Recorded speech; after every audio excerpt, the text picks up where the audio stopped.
Thank you. Thank you so much. Feel so proud for you. I don't even know you, and I believe that feelings and our thoughts are our truth. And as I walked in today, I felt emotional. I started to cry, and I said to myself, why are you crying? And it's because you offer hope. You offer to all those people who are afraid to do it that you did it. Really, applaud yourself. You should be so proud of yourself. And then I had a little laugh with myself because I looked at the average age of all of you and I thought, they grew up with me, and I thought, did you ever, in your wildest dreams, think that Chrissy Snow would be your commencement speaker? But you see, it all makes sense because I, like you, chose to reinvent myself. I, like you, at one point in my life, looked around and thought, this is not what I wanted for my life. This is not what I dreamed of. This is not what my plans were. Now, most people, when they hit that wall in life, give up and realize that they're the type of people that good things don't happen to. But then there's the other type of person, and it's you, who look at that wall and say, I want a different life, and I'm going to do what it takes to get it. And that is who you are.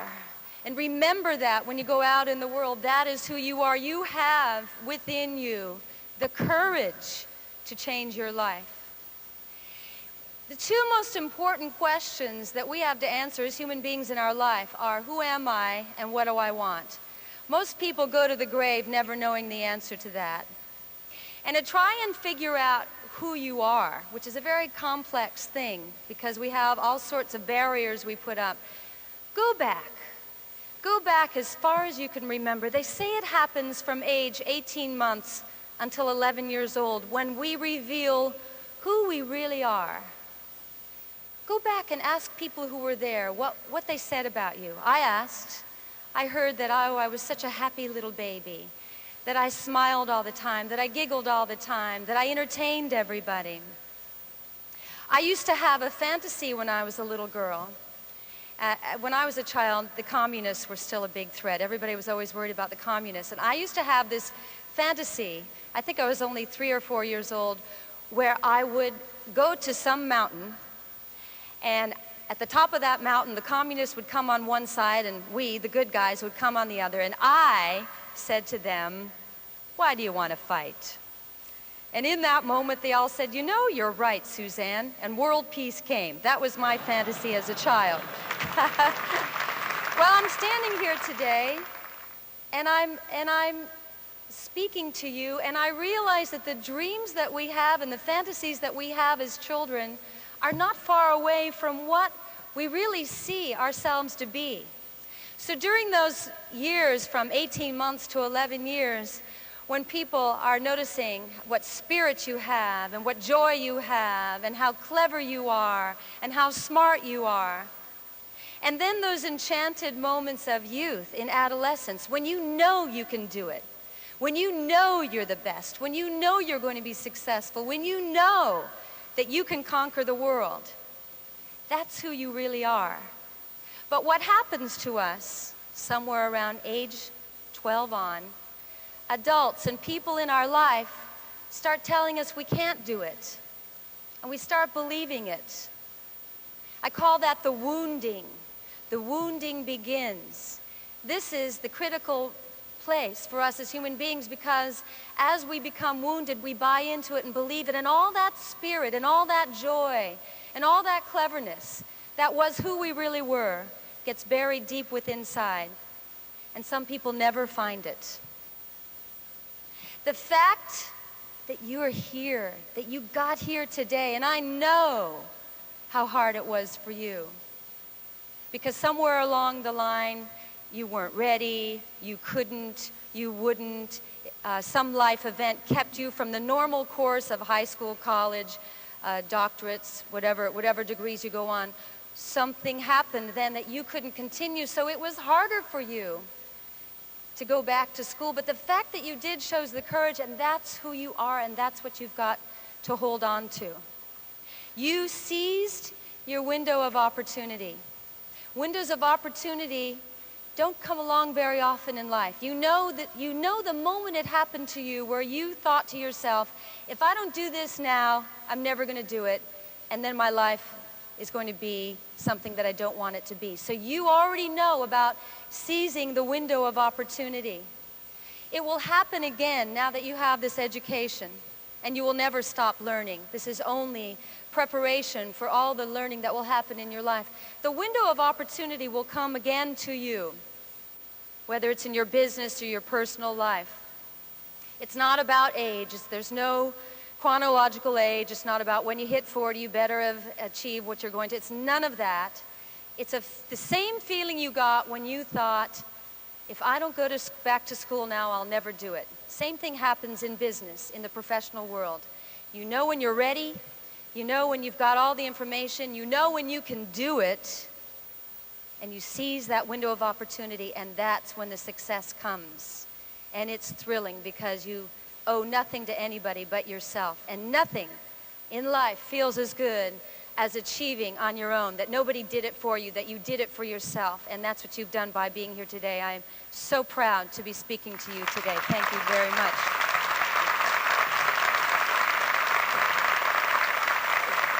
And when you get out there,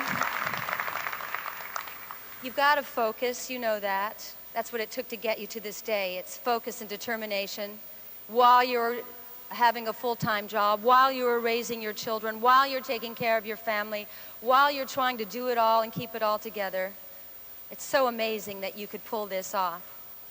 And when you're out there, and you have this focus, you have to hang on to your dream and never let go of it. I think of people in my business that had focus, who obviously also had the wounding. I think of Danny DeVito. What do you think his mother thought the day that he said to his mom, Danny, who's not even 4 feet tall, I know what I want to be when I grow up, Mom. I want to be a movie star. Now you know Mrs. DeVito went, oh, Danny. Danny, things like that don't happen to you, Danny. The wounding is there, coming from the best intentions. This was a mother trying to protect, but it's the first voice that's saying, you can't do that. Or when I was first starting out in this business, I lived in an apartment building, and Arnold Schwarzenegger lived in the same building with me. And to me, he was kind of this big, beefy bodybuilder, you know. I prejudged, I admit it. I thought he was probably pretty dumb, too. And because I was out of work, and he was essentially out of work, he just, you know, after the morning weight session, what does he do? So I'm lying by the pool one day, getting my tan. Beware of anybody who has a really great tan. That means they're not working. So I said to Arnold, this is about 30 years ago, so Arnold, you know, once you're no longer a bodybuilder, what are you going to do? And he said, I want to be a movie star. And I thought, yeah, right. I was a part of the wounding. I was part, in my thoughts, saying, you can't do that. But it doesn't matter if you're 4 feet tall. It doesn't matter if you want to be a movie star and you've got an accent so thick at that time you could hardly understand him. The only person that has to believe in you is you. And if you believe in you, you can do anything that you want to do.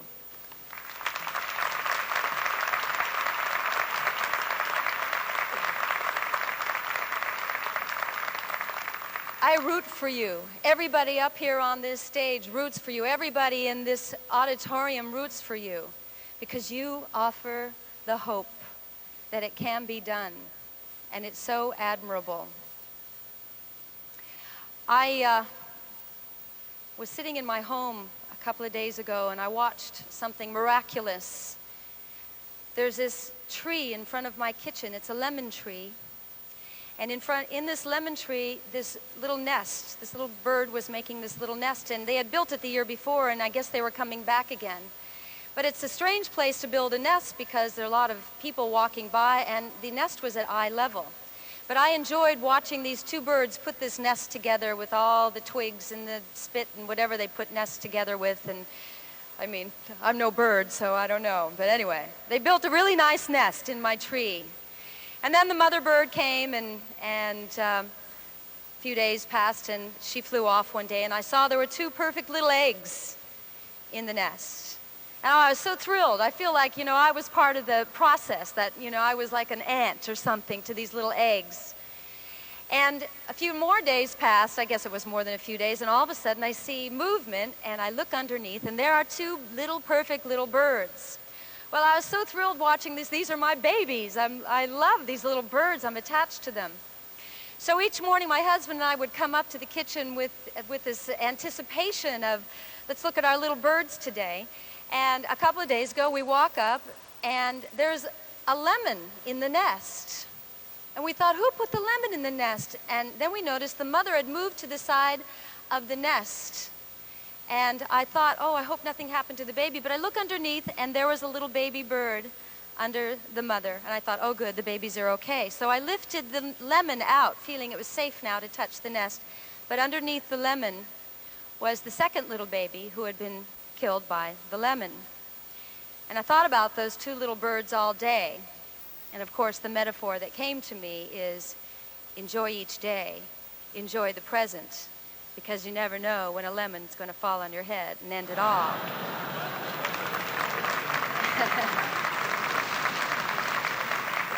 But how often great things happen in our life and we're not there mentally and spiritually to enjoy it. Be aware of this day. You earned this day. Be in the moment. Be present.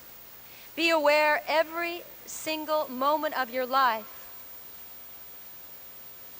Because life is such a gift, and it's over in a second. It's such a short thing. And you will find, as you go out in the world, that you can get so caught up in what it is that you're doing and trying to succeed that you might forget the really important things. Never forget, and never allow your family to be anything but your priority, because it's true. I will tell you, I've been up and I've been down, and I've been up and I've been down again, and I came from a childhood that was brutal. If I hadn't made my family, my husband, my children, my family my priority, the professional side of my life would have let me down so many times. The professional side becomes your bonus in life. I know a lot of wealthy people, a lot of successful people who have lousy home lives, and they are not happy. I know a lot of people who've made a lot of money, but they don't have anything at home to go home to, and they are not happy. Money does not bring you happiness. Money and a nice family can make you real happy.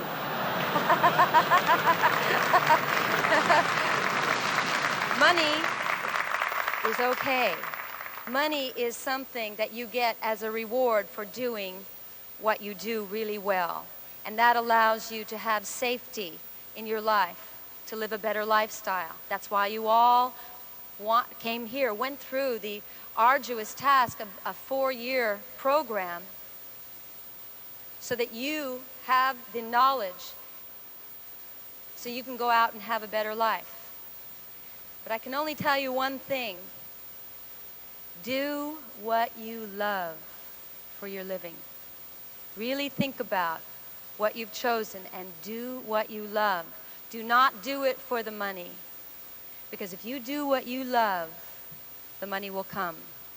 But better than the money will come peace of mind, enjoyment, creativity, serenity.